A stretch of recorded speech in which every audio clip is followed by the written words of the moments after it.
Okay, and meanwhile, I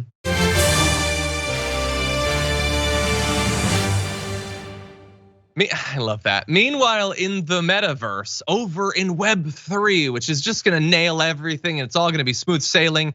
Binance, which is one of these places that you can exchange Bitcoin and everything, they've rolled out new emojis, and they were very excited on Twitter to roll them out. And wait a second, let's zoom in a bit there.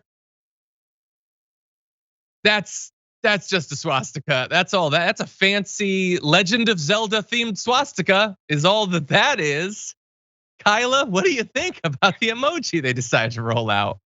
I mean, like you said, it's clearly they're paying homage to some Nazis. The fact that some companies, pay upwards of like 7 figures for things like this, and none one said, like, in the process of approving it, this is a bad idea. Like, this looks like a swastika. Like, just tells you the kind of standards they're utilizing in that company. Like, what are they doing with all that money? Like, seriously, I'm just at a loss for words. Like, what are y'all signaling to? Like, if you want to get into the conspiracy, I think we know what they're signaling to, but maybe we're being too critical. I mean, after all, it's one emoji. I mean, this isn't like part of a pattern of weird, difficult to explain coincidences, like, as was pointed out by Dita, that they rolled out the emoji on Adolf Hitler's birthday. So that's interesting. Or how about this? Back in, I think it was 2017, they had this image: Binance distributes gas again, the first exchange to do it. Now, gas is a term in cryptocurrency, but the fact that you put it in a Star of David seems a little weird. Just saying, and this is hardly the first time that one of these crypto projects or NFT projects decided to appeal to white supremacists. We've done profiles on it before. Some of the like NFT like art projects incorporate white nationalist symbols and all that. They understand who they're trying to appeal to, Kyla. This is absurd. Oh yeah, no. They're definitely doing a little wink and nod to their white supremacist and Nazi brethren. There's no question about that. 100%. Okay, unfortunately, we're running low on time. So heads up to the director. I want to transition to our last one. If we could jump ahead to that, apologies. But you got me in the intro, so I'm gonna get you back by making you scramble. Meanwhile,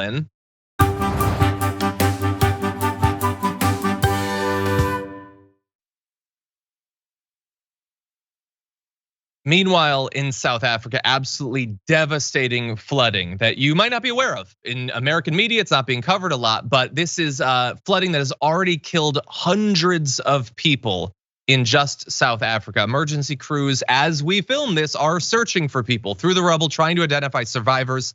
Nearly 4,000 homes were destroyed in this flooding. This is apocalyptic levels of flooding. At least 40,000 people have been displaced, understandably. Not only have many homes been destroyed, but infrastructure, businesses. This is going to have effects on tens of thousands of people for literally years, even for the survivors, and already hundreds have died. And we know how this goes in these sorts of situations. That number is certainly going to go up before we're out of this. And it's important that people understand, I think, Kyla, that these devastating things are going on. Most definitely. And this like loss of life, home insecurity, it's devastating and it's frustrating that these stories and the support that comes with them is almost always an afterthought. Even when we talk about, the climate crisis, it's places like these that see the impact first, and the rest of the world is silent until it reaches our stores or it topples our buildings. This is like a global struggle that we should all be united in, and it starts with making sure that the most impacted and marginalized get help and attention first. Exactly. Yeah. And by the way, I want people to know about this. I also want them to be worried about the fact that this is going to become more common, more severe in the future. Wildfires have become more common, hurricanes more intense and more common, flooding more intense and more common. We are going to be presented with more and more crises like this. So just remember, the next time you hear someone say, well, at some point it's going to be impossible to deny climate change. No, we're there. It's actually happening right now. And hopefully they find as many survivors as possible. For more political news breakdowns, interviews, stories of activism, and me trying my hardest to care about the occasional big celebrity news story, subscribe to our YouTube channel at youtube.com/thedamagereport. And you can ring the bell wherever it is so you don't miss anything.